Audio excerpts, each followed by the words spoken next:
शेख हसीना ने जब ढाका छोड़ा तो वह अपने साथ बहुत ही कम और जरूरी सामान ही भारत लेकर आ सकी। उस मुश्किल हालात में शायद उनको ये सोचने का समय तक नहीं मिला होगा कि क्या साथ ले जाएं और क्या छोड़ें। उस समय जान बचाना ही सबसे बड़ी चुनौती रही होगी। 5 अगस्त सोमवार, ये दिन बांग्लादेश के इतिहास में कभी न भुला पाने वाले दिनों में शुमार हो गया है। दरअसल इसी दिन शेख हसीना की सत्ता छात्र आंदोलन की भेंट चढ़ गई।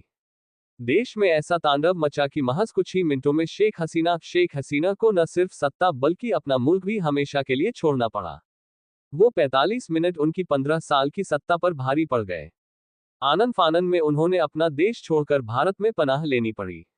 वहीं दुनिया ने वो तस्वीर भी देखी जब शेख हसीना के सरकारी आवास से प्रदर्शनकारी कीमती सामान लूटकर ले जा रहे थे।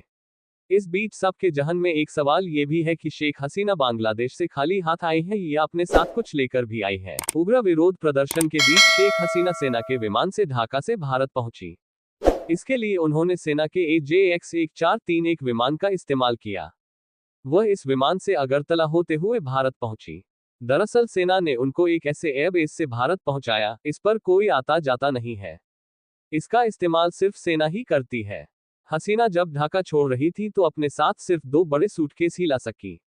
इसके महज 45 मिनट में देश छोड़ने का फैसला उनके लिए आसान नहीं था। ऐसे में उनको कुछ और अपने साथ लाने की बात सूझी भी कहां होगी। जानकारी के मुताबिक शेख हसीना बांग्लादेश से अपने साथ 2 सूटकेसों में जरूरी सामान और कपड़े ही लेकर आए हैं।